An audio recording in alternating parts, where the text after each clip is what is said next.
it's Marine. Welcome back to my little English page. Today I am going to tell you about my checklist for every single one of my classes. One of the most important things that you need to do in every single one of your classes is keep track of who is in class and who isn't, okay? So most of the time your school actually requires you to do so. For example, in my academy, we actually have a student portal where we have to sign in, and for every single class we have to say who was there and who wasn't. If you don't have to do it in your school, I still suggest you do it, you keep your own attendance, because if for some reason a student doesn't pass and you have proof that he was never in class, or rarely, or not enough, then the student can't really say anything and say it was your fault as a teacher. I also suggest that you get your students used to changing seats regularly. I actually made that mistake this year. I have not forced my students to change seats from time to time, which means that every time I want them to do it, it's a little bit difficult because they're so used to being next to the same person that they start feeling uncomfortable talking to other people. But it has several advantages to change the seats like that.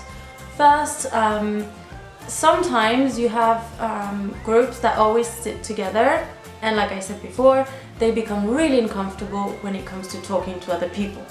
The second thing is, sometimes nobody wants to sit next to one student. By changing the seating arrangement regularly, they are forced to sit next to every single person at different times, and you don't have any student that feels a little bit left out in these situations. Changing the seating arrangements is also advantageous because sometimes you have most of the time the high students tend to sit together and the lower students tend to sit together, which makes it more difficult for you as a teacher to keep the ones that are quicker interested without losing the ones that are a bit lower. That way, if you can change the seating arrangements regularly, you can do high, low, high, low, high, low.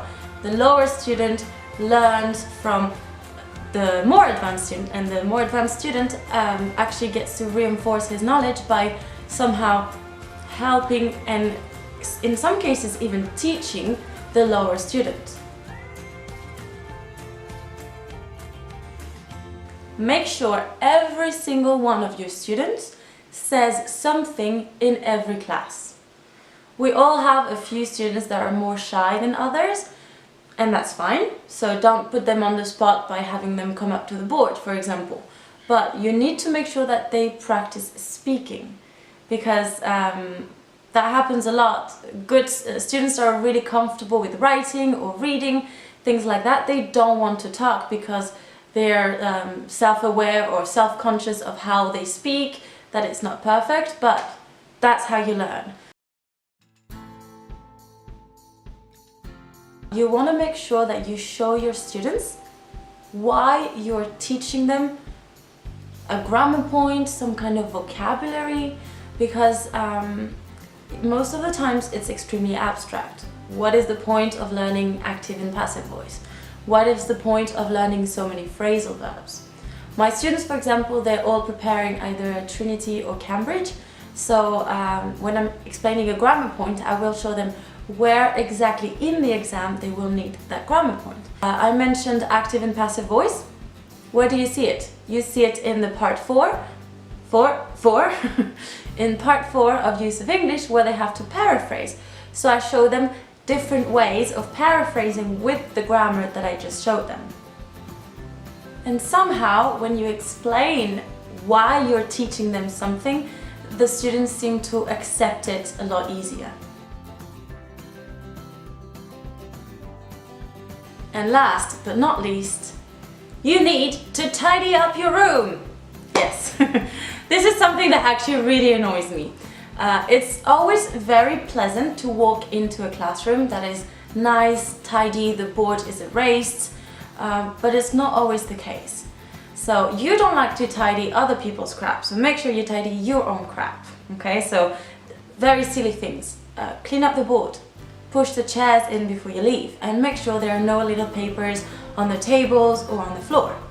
This, to me, is kind of common courtesy. Not to everybody, but it's usually greatly appreciated. It can be difficult sometimes when you have a very big classroom with many students. If that's the case, have your students do it for you. They all push the chair in, they all pick up their papers, and boom, it's done in 2 seconds. And you don't have to run around and clean it up. Alright guys, that's it for today. So this was my little checklist of things to always apply in class. I find that it works really well for me. Try it out and let me know how it works for you. Alright, see you soon. Bye.